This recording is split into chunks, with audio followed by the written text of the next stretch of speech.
ভাগবতমের বিষয়টা তারাই গ্রহণ করতে পারে যারা তাদের গুণকে বর্ধিত করেছে।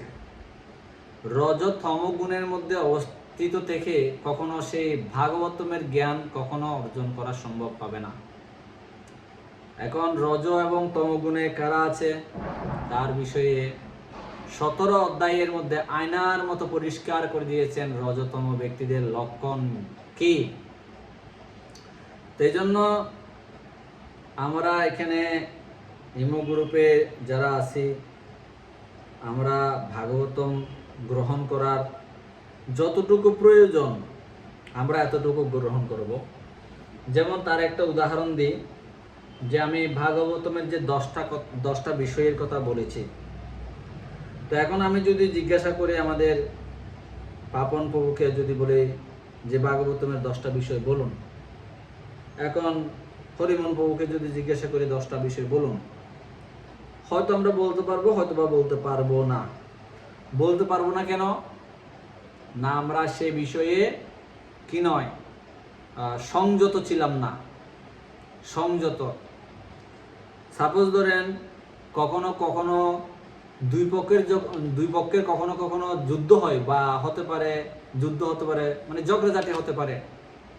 তো ঝগড়াঝাটিতে বিজয় হওয়ার জন্য এক পক্ষ আরেক পক্ষের থেকে বিজয় হওয়ার জন্য সে যে কি কি খারাপ কথা বলেছে, হ্যাঁ, সে ওই খারাপ কথাগুলি কি করে নোট করে রাখে, অর্থাৎ বেশি বেশি মনে করে রাখে।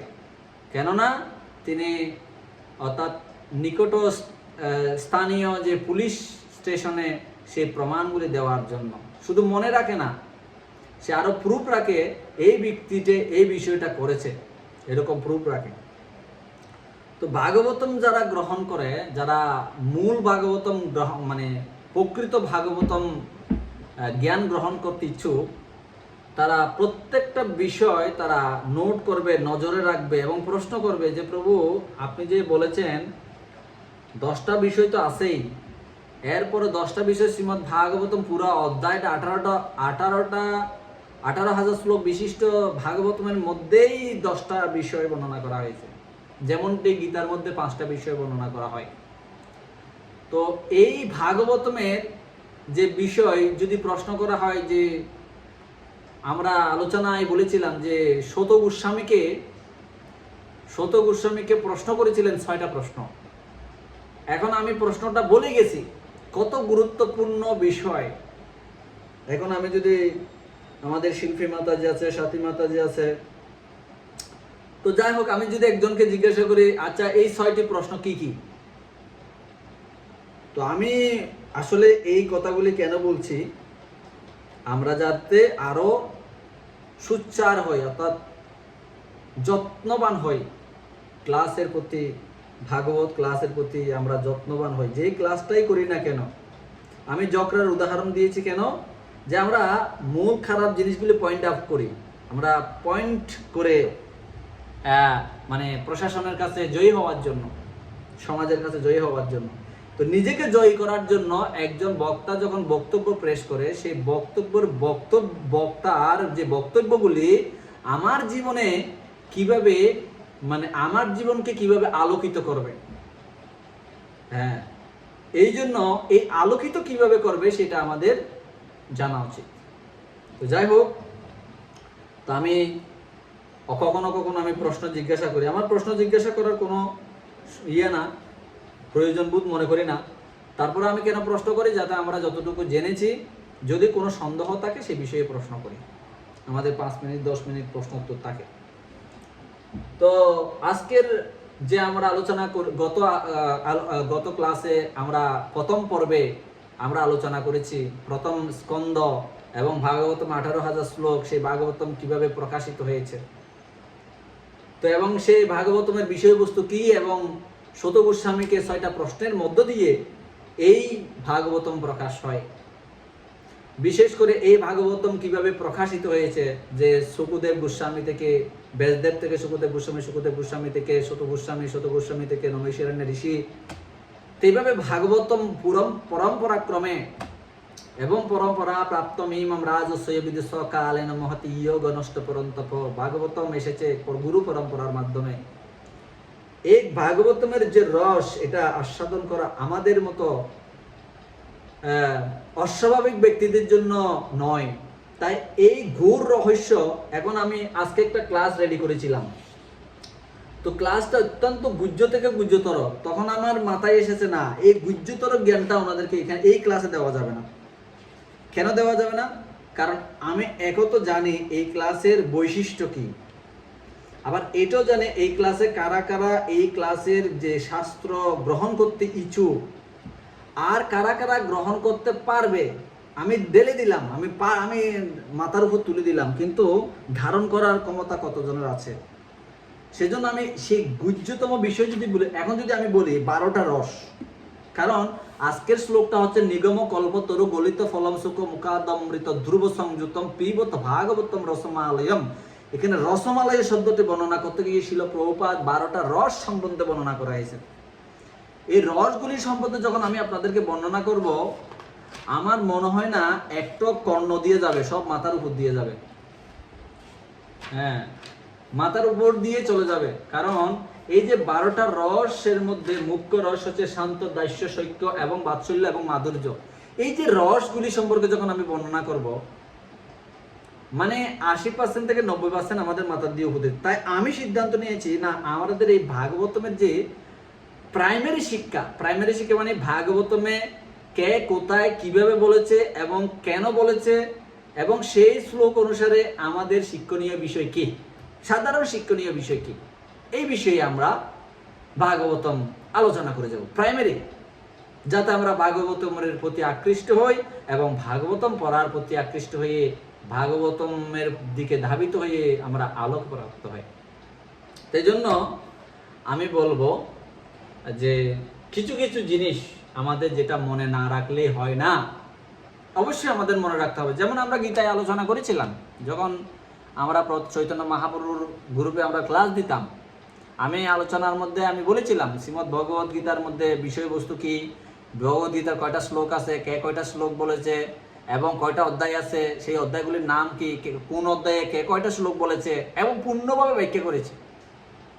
আমার মনে হয় না যে ওগুলি আমাদের মনে আছে। তো যে জ্ঞান তার পার্থব্য জীবনে আলোক প্রদান করতে পারে না, যে পার্থব্য জীবনে কাজে আসে না, এবং যে জ্ঞান সে পার্থব্য জীবনে সে মনে রাখতে পারে না, সেই জ্ঞান গ্রহণ করার আমাদের প্রয়োজন নেই। ওই যতটুকু কথা বলতে হবে, সাধু সঙ্গ করতে হবে, ওই যতটুকু জ্ঞান অর্জন করতে হবে, অতটুকুই আমাদের গ্রহণীয়।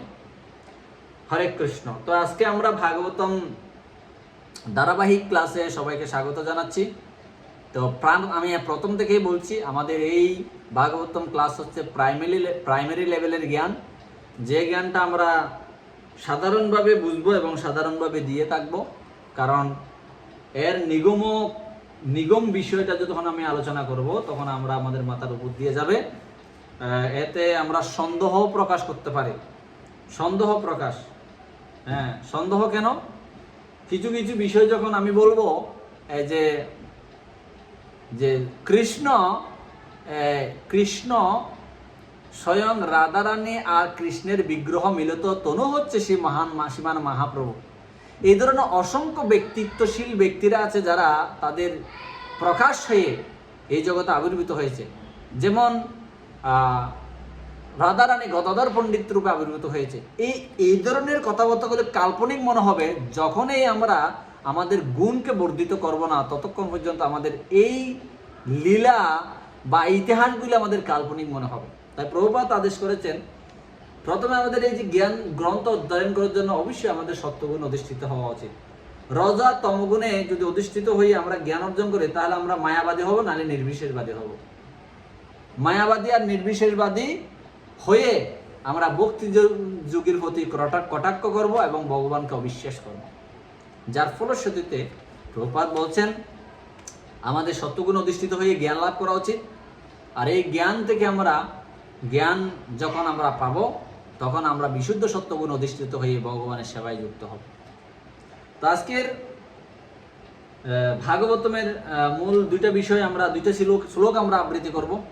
একটা হচ্ছে শ্রীমদ্ ভাগবতম প্রথম স্কন্ধ প্রথম অধ্যায় তৃতীয় এবং চতুর্থ নম্বর শ্লোক আমরা আবৃত্তি করব।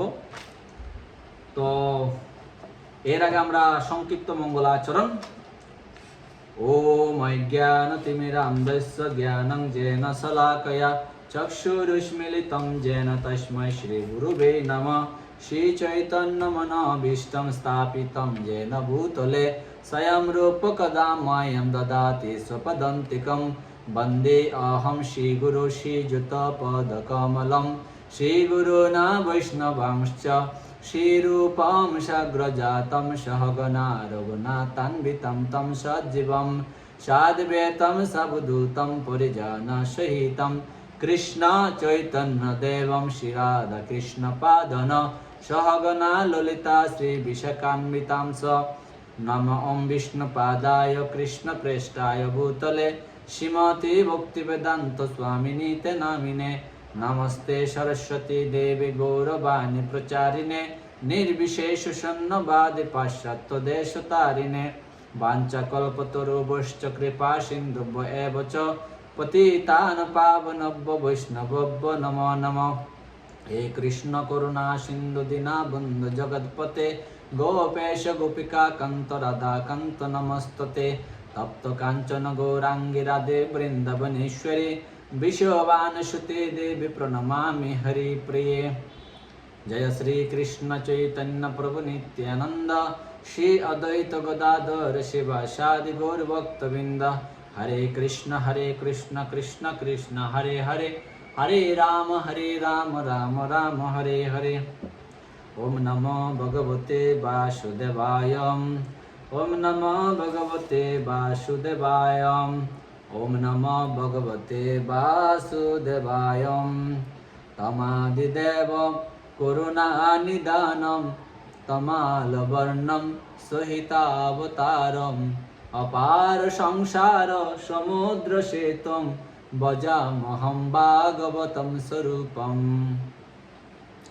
तो भजाम्यहं भागवतं स्वरूपम स्वयं भगवान भागवत स्वरूप বাকময় বিগ্রহ রূপে প্রকাশিত হয়েছে শ্রীমদ্ ভাগবতমে। শ্রীমদ্ ভাগবতম অমল পুরাণ, এই যে অমল পুরাণ শ্রীমদ্ ভাগবতম হচ্ছে ভগবানের বাকময়ী বিগ্রহ, যে বিগ্রহ এই জড়জগতের কলিহত জীবদেরকে আলোক প্রাপ্ত করে ভগবত ধামে প্রত্যাবর্তন করতে সমর্থ। তেগমগম যে আমরা প্রথম দিন আলোচনা করেছিলাম, বেদব্যাস সমস্ত শাস্ত্র রচনা করেও তিনি শান্তি পাচ্ছিলেন না। তো তার গুরুদেবের সান্নিধ্যে লাভ করে গুরুদেব যেভাবে ইনস্ট্রাকশন দিয়েছেন সেই অনুসারে যখন তিনি ভাগবতম রচনা করেন তখন তিনি শান্তি লাভ করেন। এই জন্য আমাদের এই ভাগবতম অধ্যয়ন করে জড় জগতের যে সম্পূর্ণরূপে কলুষ থেকে মুক্ত হওয়া উচিত এবং বিষয়বস্তু থেকে অনাসক্ত উৎপন্ন করা উচিত, তাহলে আমরা এই ভাগবতমের যে ফল আমরা লাভ করতে পারবো। আজকের বিষয় হচ্ছে তৃতীয় আর চতুর্থ নম্বর শ্লোক আমরা আবৃত্তি করব। তো তৃতীয় নম্বর শ্লোক পর্যন্ত হচ্ছে মঙ্গলাচরণ। তো এরপরে মঙ্গলাচরণ আমরা প্রথম দিনে আলোচনা করেছিলাম, 1 থেকে 3 নম্বর শ্লোক হচ্ছে মঙ্গলাচরণ এবং সেই 4 থেকে 8 নম্বর ঋষিদের প্রশ্নের পটভূমি এবং 9 থেকে 23 নম্বর অধ্যায় ঋষিদের 6টা প্রশ্ন করেছেন। তো এই যে ভাগবতম আমরা গ্রহণ করব, কিছু কিছু বিষয় আমরা নোট করার চেষ্টা করব। তো ভাগবতমের যে 3 নম্বর শ্লোক আমরা আবৃত্তি করব, আপনারাও মনে মনে আবৃত্তি করার চেষ্টা করবেন যতটুকু পারেন, যেহেতু বিভিন্ন জায়গায় আপনারা আছেন সেই জন্য। ওকে। নিগম কল্পতরু গলিত ফলম নিগম কল্পতরু গলিত ফলম শুকমুখাদমৃতম ধ্রুব সংযুতম পিবত ভাগবতম রসমালয়ম মুহুরহ রসিকা ভুবিভাবুকা। নিগম কল্পতরু গলিত ফলম শুকমুখাদমৃত ধ্রুব সংযুতম পিবত ভাগবতম রসমালয়ম মুহুরহ রসিকা বুবিবাবুকাং। তো এই শ্লোকের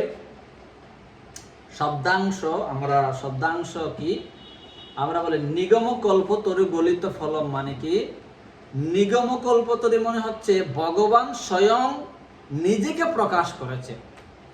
নিগম কল্প তরু গলিত, কল্প মানে কি কল্পনা মাত্রে, মানে যেমন ভগবত ধামে যখন আপনি কল্পনা মাত্রে কল্প বৃক্ষ থেকে যে কোনো ফল পাবেন, তো ভাগবতম থেকে যদি কেউ কোনো জড় বিষয় থেকে শুরু করে চিন্ময় বস্তু যত কিছুই জড় বিষয় শিরচ্ছেদ করে চিন্ময় বস্তু যা কিছু লাভ করতে চায়, এই চিন্ময় বস্তু প্রদান করে হচ্ছে শ্রীমদ্ ভাগবতম। তাই বলছে কল্পতরু গলিত ফলম। তো এটা প্রভুপাদ উদাহরণ দিতে গিয়ে এভাবে বলছেন, নিগম হচ্ছে বৈদিক শাস্ত্র, বেদের সমস্ত শাস্ত্র কি হয়েছে প্রকাশিত হয়েছে, মানে শাস্ত্রসমূহ এই বৈদিক শাস্ত্রসমূহ কি হয়েছে প্রকাশিত। তো নিগম মানে সেটা প্রকাশিত শাস্ত্রসমূহ। তারপরে কল্পতরু মানে হচ্ছে কল্প বৃক্ষ সদৃশ্য, কল্পনা মাত্রে যে কোনো ফল আপনি চিন্ময় ফল আপনি লাভ করতে পারবেন। এটা হচ্ছে গলিত ফলম। গলিত ফলম মানে সেই বৃক্ষের মধ্যে আম্রফলি একটা বৃক্ষ থেকে যদি কখনো আম, যে শুকো পাখি যখন কোনো মুখ দেয় তখনই বুঝতে হবে সেই আমটা অত্যন্ত বাড়ি মিষ্ট, অত্যন্ত মিষ্টি সম্পূর্ণ। তাই বলছে যে এই একটা প্রবাদ উদাহরণ দিতে, একটা বৃক্ষ থেকে আপনা আপনিভাবে যখন কোনো আম পড়ে যায়, আপনা আপনিভাবে পড়েছে, তাহলে সেই আমটা অত্যন্ত মিষ্ট হয়। তাই এই জড়জগতের সমস্ত মানুষের কল্যাণার্থে আপনা আপনিভাবে ভগবান যখন এই জড়জগৎ ছেড়ে তার নিত্য ধামে প্রত্যাবর্তন করেছিলেন, তখন কৃষ্ণ স্বয়ং তার একটা রূপ শ্রীমদ্ ভাগবতম রূপে নিজেকে বিস্তার করেছেন।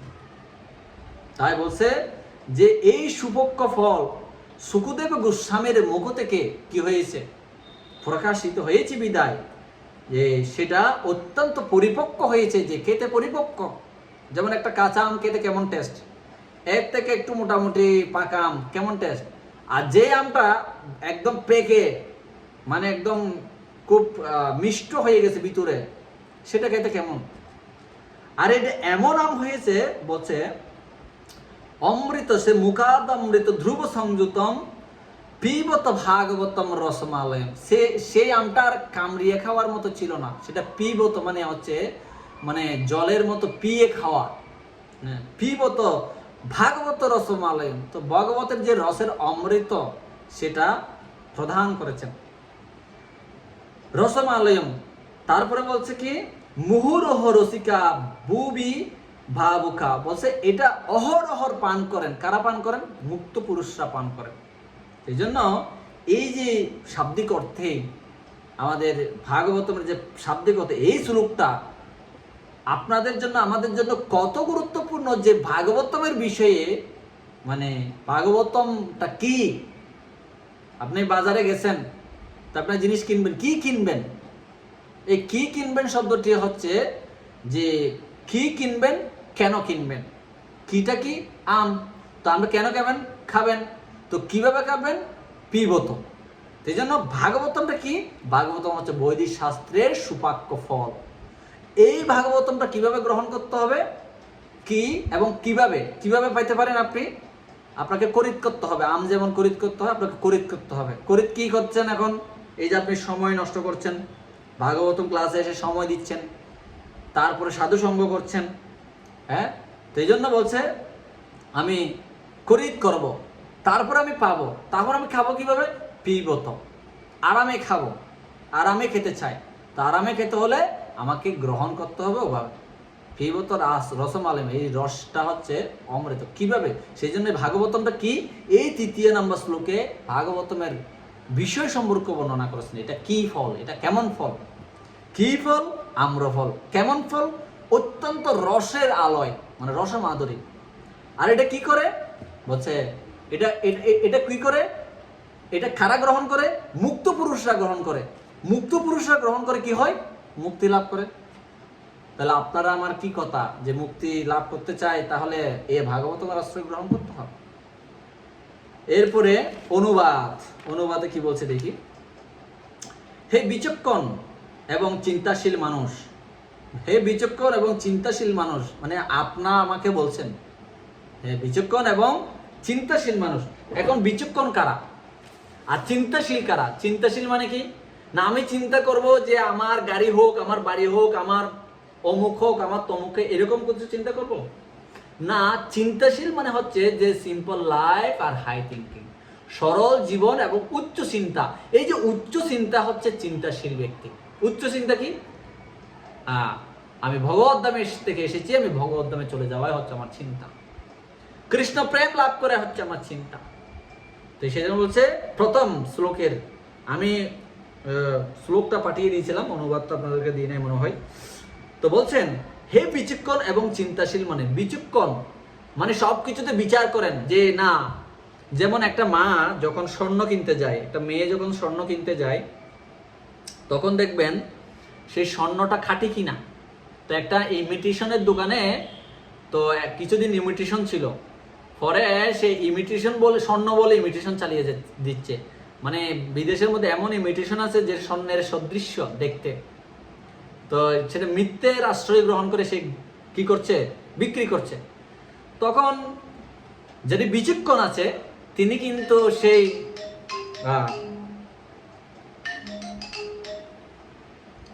হরে কৃষ্ণ, তো যিনি বিচক্ষণ আছে তিনি কিন্তু বিচার করবেন না সেটা স্বর্ণ নাকি ইমিটেশন। সেজন্য আমাদের প্রত্যেকের উচিত হচ্ছে আমি শাস্ত্র অধ্যয়ন করব, সেটা বিচক্ষণের সাথে আমাকে শাস্ত্র অধ্যয়ন করতে হবে। আমি শাস্ত্র শ্রবণ করব, সেটাও বিচক্ষণের সাথে আমি করব। আমি গুরু গ্রহণ করব, সেটাও আমি বিচক্ষণের সাথে গুরু গ্রহণ করতে হবে। যত্রতত্র থেকে গুরু গ্রহণ করে আমি নিজের জীবনকে কি করা উচিত নয়, এই জীবনকে বিনষ্ট করা উচিত নয়। বলা হচ্ছে ভাগবতমে, যে ব্যক্তি এই জড় জগতে এই জীবনের মূল্য না বুঝে আত্মদেহত্যাগ করেন, সে হচ্ছে অত্যন্ত জঘন্য যে ব্যক্তি নিজের জীবনের সার্থকতা অর্জন না করে দেহত্যাগ করে। তো সার্থকতা কি? সার্থকতা হচ্ছে নিজের জীবন সার্থক করো পর উপকার। নিজের জীবন সার্থক কি? I am servant of Lord of god, আমি কৃষ্ণের নিত্য দাস। এই জীবন, এই বিষয়টাকে মেনে নিয়ে, আমি কৃষ্ণের নিত্য দাস এই কথাটা মেনে নিয়ে আমাদের উচিত পরম পুরুষোত্তম ভগবানের সান্নিধ্যে লাভ করে ভগবানের সেবায় নিযুক্ত হওয়া। এটাই হচ্ছে জীবনের সার্থক, এবং যুক্ত হয়ে ভগবানের প্রেম লাভ করা, এটাই হচ্ছে আমাদের সার্থকতা। মানুষের জীবনের উদ্দেশ্য হচ্ছে পরম মঙ্গলময়, মঙ্গল সাধন করা। মঙ্গল না করে কি করছি আমরা? অমঙ্গল করছি। কিরকম অমঙ্গল করছি? মানুষ মারা গেলে, একটা জীব মারা গেলে, মানুষ মারা গেলে আমরা কোথায় নিয়ে যাই? আমরা শ্মশানে নিয়ে যাই। একটা মানুষ যখন মারা যায় কোথায় নিয়ে যায়? শ্মশানে নিয়ে যায়, তাই তো? আচ্ছা, শ্মশানে মানুষ মারা মৃত দেহ, অর্থাৎ ডেড বডি আমরা নিয়ে যাই। এই ডেড বডি কত রকমের জীবের ডেড বডি আমরা আমাদের দেহের মধ্যে প্রবেশ করাচ্ছি। সরীসৃপ প্রাণী, কুকুর, বেড়াল, ছাগল, মুরগি, হাঁস, তারপরে মাছ, আমরা ডেড বডিগুলোকে কেটে কেটে রান্না করে আমাদের দেহের মধ্যে শ্মশান করছি। তো আমরা বিচক্ষণ নই, আমরা চিন্তাশীল নই, পারমাত্মিক চিন্তাশীল নই। এই জন্য বলা হচ্ছে পারমাত্মিক উন্নতি, বিচক্ষণ ব্যক্তি নয় আমরা। তারপরে বলছে কল্প বৃক্ষরূপী বৈদিক শাস্ত্রের অত্যন্ত সুপক্ষ ফল শ্রীমদ ভাগবতম আস্বাদন করুন। বলছে এই বৈদিক শাস্ত্র হচ্ছে, এই ভাগবতম হচ্ছে কল্প বৃক্ষ সদৃশ্য। পারমাত্মিক জগতের চিন্ময় বস্তু যা চাইবেন সবই পাবেন, শুধু ভাগবতম থেকে চান। ভাগবতমকে বলুন, হে প্রভু আমাকে এমন কেমন জন্ম দিয়েছ, আমার স্ত্রীটা খারাপ। হে প্রভু আমাকে এমন কেমন জন্ম দিয়েছ যে আমার স্বামীটা খারাপ। হে প্রভু আমার স্বামীটাকে ভালো করে দাও। হে ভাগবতম আমার স্ত্রীটাকে ভালো করে দাও। হে হে ভাগবতম, আমার একটা যোগ্য সন্তান দাও, যে যোগ্য সন্তান আমার মতো নরাদমকে এই জড়জগৎ থেকে মুক্ত করতে পারে। ভাগবতমের কাছে চাও। ইসলাম ধর্মে বলা হয়েছে কখনো কোনো কিছু পাওয়ার জন্য কোনো বাবা, কোনো দরবেশ, কোনো মাঝার, কোনো মানে কোনো ব্যক্তির কাছে না যাওয়ার জন্য। তারা একমাত্র তার ঈশ্বর, তার ইবাদত, যিনি যার ঈশ্বরের আরাধনা, আল্লাহর কাছে চান। আমাদেরও উচিত হচ্ছে যা চাইব পরম পুরুষোত্তম ভগবানের কাছে চাওয়া। ঈশ্বর পরম কৃষ্ণ সচ্চিদানন্দ বিগ্রহ অনাদিরাদি গোবিন্দ সর্ব কারণের কারণ, সমস্ত কারণের কারণ, supreme personality lord of God, Krishna is the supreme person. ওনার কাছে চাই। এই কৃষ্ণ হচ্ছে শ্রীমদ ভাগবতম রূপে এসেছেন, এবং সেই শ্রীমদ ভাগবতম থেকে যদি কেউ চায়, সে যদি সেই গুণে অধিষ্ঠিত হয়ে, কোন গুণে? প্রথম বলেছিলাম সত্যগুণ। সত্যগুণে অধিষ্ঠিত হয়ে জ্ঞান লাভ করে যখন পরম পুরুষোত্তম ভগবানের সেবায় নিযুক্ত হয়, তখন তিনি বিশুদ্ধ সত্যগুণে অধিষ্ঠিত হয়, তখন তিনি যা চায় তা পায় বলা হচ্ছে। তাই বলছে তা ছিল সুখদেব গোস্বামীর মুখ থেকে নিঃসৃত হয়েছিল, তাই এই ফলটি আরো অধিক উপাদায় হয়েছে, যদিও এই অমৃতময় রস মুক্ত পুরুষরা পর্যন্ত আস্বাদন করেন। তো শ্রীমদ্ ভাগবতম, আমাদের তো কথা দূরের কথা, মুক্ত পুরুষরা পর্যন্ত এই ভাগবতম কি করেন? গ্রহণ করেন। প্রভুপাদ তাৎপর্যে ব্যাখ্যা করছেন, মানে পূর্ববর্তী দুইটা শ্লোকে কি আলোচনা করেছেন প্রভুপাদ টেনে দিয়েছেন। বলছেন পূর্ববর্তী দুইটি শ্লোকে স্পষ্টভাবে প্রতিপন্ন হয়েছে যে শ্রীমদ্ ভাগবতম তার অপাকৃত গুণাবলীর প্রভাবে সমস্ত বৈদিক শাস্ত্রের মধ্যে সর্বোত্তম। অর্থাৎ বেদ, পুরাণ, উপনিষদ যত কিছু আছে সমস্ত বৈদিক শাস্ত্রের একমাত্র সমস্ত গুণাবলী যার মধ্যে ভূষিত, সেটা হচ্ছে শ্রীমদ্ ভাগবত। এই গ্রন্থে যে জ্ঞান বিতরণ করা হয়েছে তা সব রকমের জাগতিক কার্যকলাপ এবং পার্থিব্য জ্ঞানের অতীত। অর্থাৎ জড় জগতের যত জ্ঞান আছে, ধনং দেহি, যশং দেহি, রূপম দেহি, জড় জগতের যত কিছু চায় এবং বিষয়ী বস্তু সম্পূর্ণ কি করে? এর অতীত এই জ্ঞান। এই শ্লোকে বর্ণনা করা হয়েছে, অর্থাৎ 3 নম্বর শ্লোকে বর্ণনা করা হচ্ছে কেবল উন্নত জ্ঞান সমন্বিত শাস্ত্রই নয়, তা সমস্ত বৈদিক শাস্ত্রের সুপক্ষ ফল। এই ভাগবতম হচ্ছে সমস্ত শাস্ত্রের সুপক্ষ ফল, হচ্ছে শ্রীমদ্ ভাগবত। এবং প্রভুপাদ আলোচনা করতে গিয়ে তিনি 12টা রস সম্পর্কে বর্ণনা করেছেন।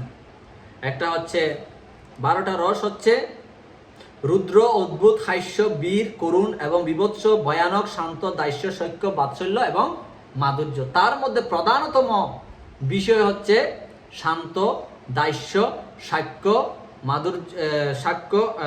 দাস্য, মাধুর্য এবং শান্ত, দাস্য, আমি আবার বলছি যে শান্ত, তারপর হচ্ছে দাস্য, সত্য, বাৎসল্য এবং মাধুর্য।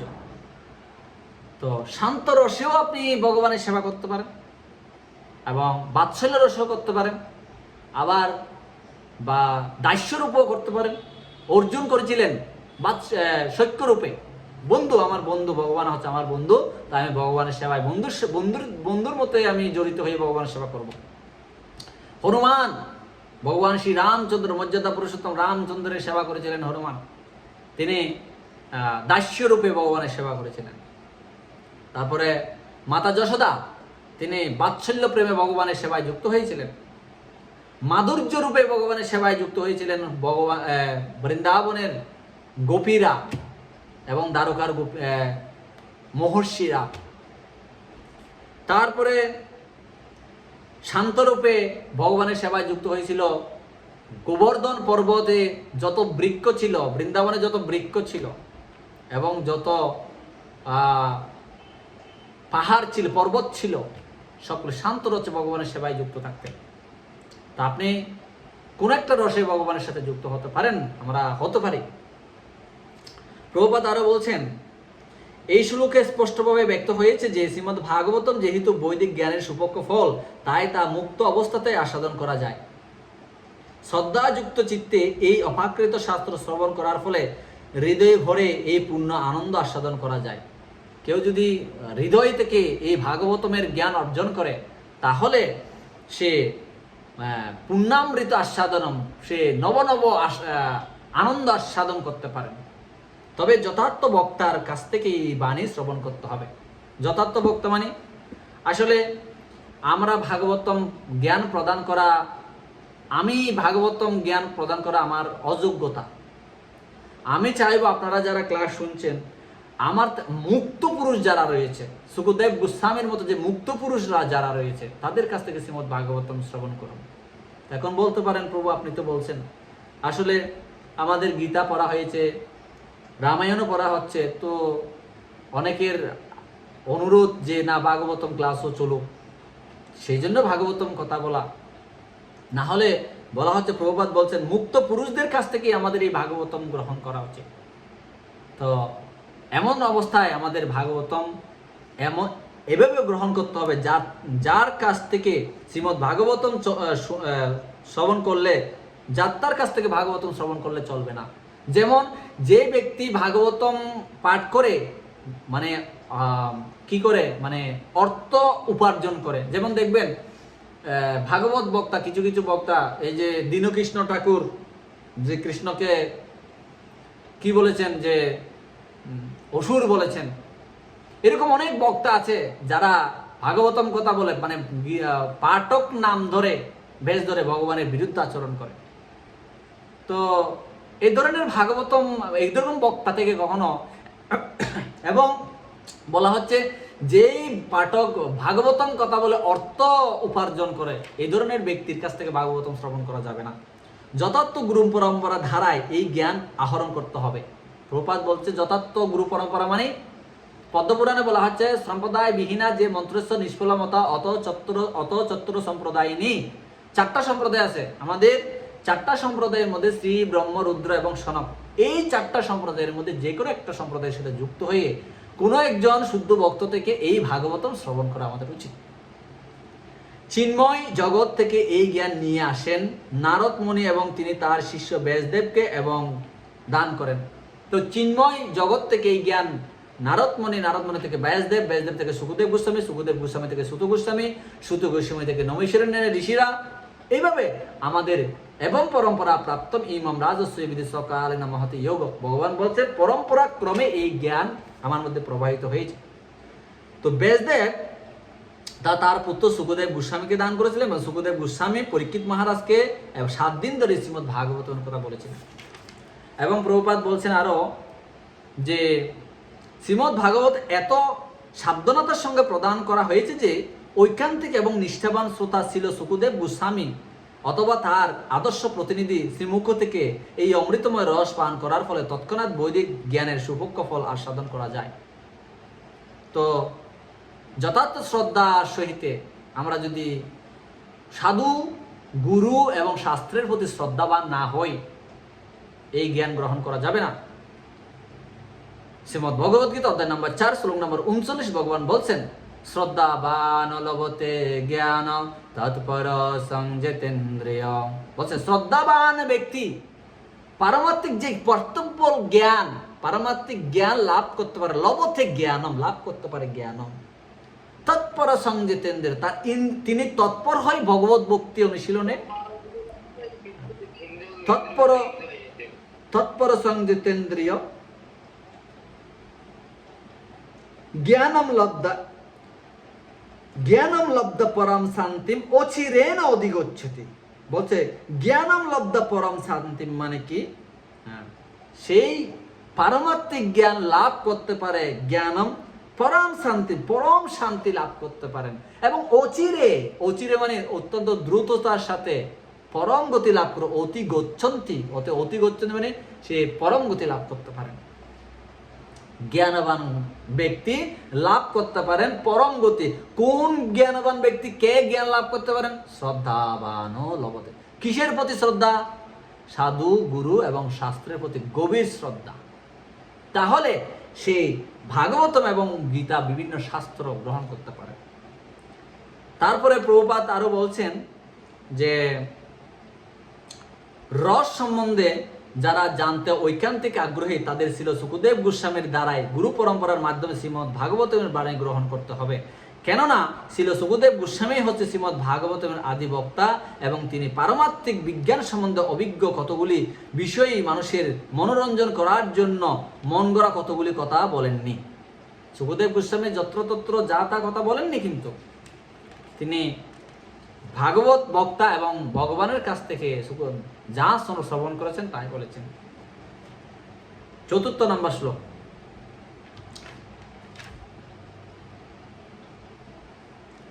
নৈমিষে অনিমিষে ক্ষেত্রে ঋষয় শুনকাদয়ঃ সত্রং স্বর্গায় লোকায় সহস্র সমমামসহত। নৈমিষে অনিমিষে ক্ষেত্রে ঋষয় শুনকাদয়ঃ সত্রয় স্বর্গয় লোকায় সহস্র সমমাসত। একই সময় শৌনকাদি ঋষিরা পরমেশ্বর ভগবান এবং তার ভক্তদের প্রীতি সাধনের জন্য বিষ্ণু তীর্থী নৈমিষারণ্যে সহস্র বর্ষ ব্যাপী এক যজ্ঞ অনুষ্ঠান করেছিল। অর্থাৎ এখানে বলছেন যে নৈমিষারণ্যে ৬০,০০০ ঋষি ছিল। সেই ঋষিরা ১২ বৎসর যাবৎ যজ্ঞ করছিলেন। কেন করছিলেন? ভক্তদের প্রীতি সাধনের জন্য। যেহেতু কলিযুগ প্রারম্ভ হয়েছে, সেই কলিযুগের মানুষের প্রীতিবিধানের